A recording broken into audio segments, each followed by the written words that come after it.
As I said in the previous video, LBJ is going to run for his own term in 1964.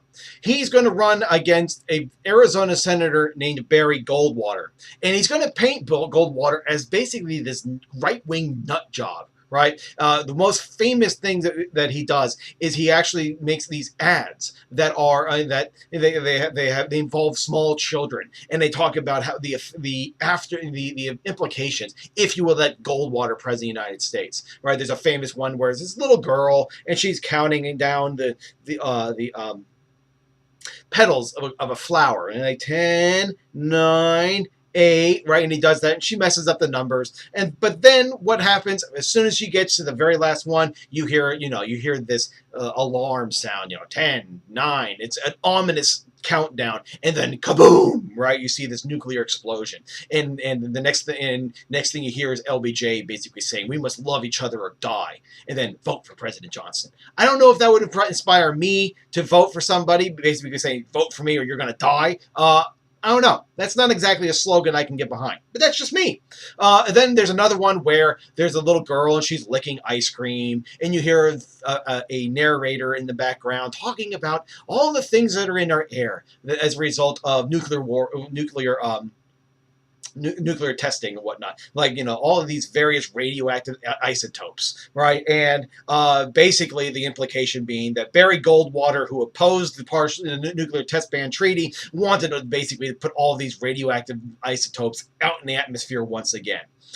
Vote for President Johnson. I mean, I don't know. That gives me the creeps, no matter what party you're at. Okay, but nevertheless, the ads worked.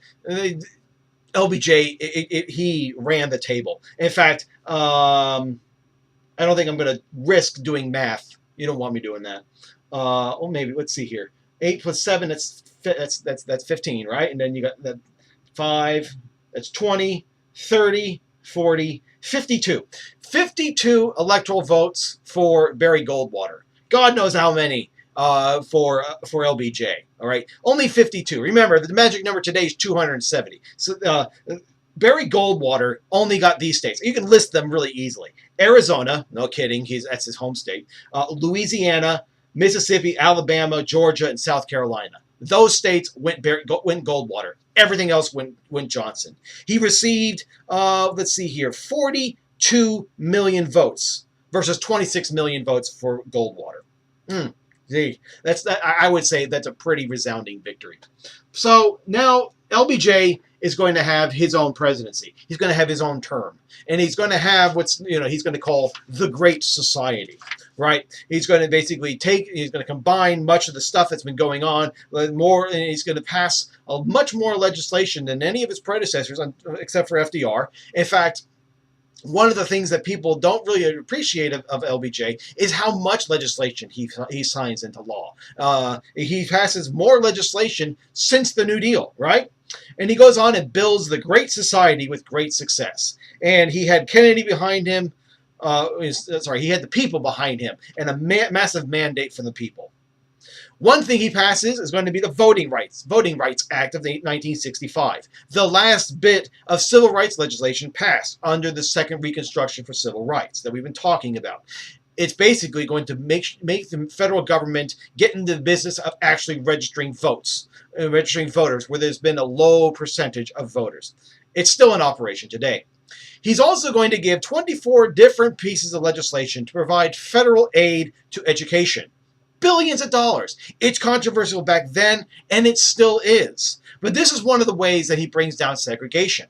Because if they ever wanted money from the federal government, they had to desegregate. They had to racially integrate their schools. Oh, they won't see a cent. This is a popular tactic by the federal government in order to get the states to do what it wants. For example, it wasn't always that the drinking age in the United States was 21. It was 18. And Louisiana was amongst the last of the states to actually not raise the drinking age to 21. Federal government said, okay, no problem. Here's what we're going to do. We're going to take away your highway money. So you're going to have to pay for all the U.S. highways within your states' borders. Well, that got Louisiana on board pretty darn quickly. In 1965, he passes into law two programs, Medicare and Medicaid. So let's talk about these. Let's talk about Medicare. First of all, it's a system that's added on towards Social Security to provide health insurance for those people that are over 65. And back then, there was two parts to it. One of them paid for the hospital costs, paid through Social Security. Another provided help with paying for the doctor's bills. Now, the people who did receive that had to pay premiums for it, but the first part was through Social Security. It's a welfare state measure, and it's one of our major themes of this entire course. Medicaid is a program, a federal spending / matching program. It's designed to keep the people that are living at the poverty level and below to being able to have them get access to healthcare, or at least pay healthcare costs, right? And there's going to be involved a lot of cheating, especially Medicaid, right? And it angers a lot of people. It's controversial then, and it's controversial now. But at least it's efforts to advance the welfare state and to advance the welfare of the American people. Then there's environmentalism. LBJ liked the environment. It's under LBJ that we have some disasters when it comes to our water and air quality, right? Remember that Cuyahoga River that I talked about? Well, guess what? That's LBJ time, right? And the Cuyahoga River basically catching on fire because of all the pollutants in it. Well, the Water Quality Act of 1965 is meant to regulate what can be put in our streams. We also see air quality improvements. For example, in 1963 and 1966, hundreds of people are going to die in New York City due to the fact that the air quality in that city was terrible. So these are some of the things that are going to be coming about through this great society that's eventually going to lead to the EPA. And we see that especially during the Nixon administration.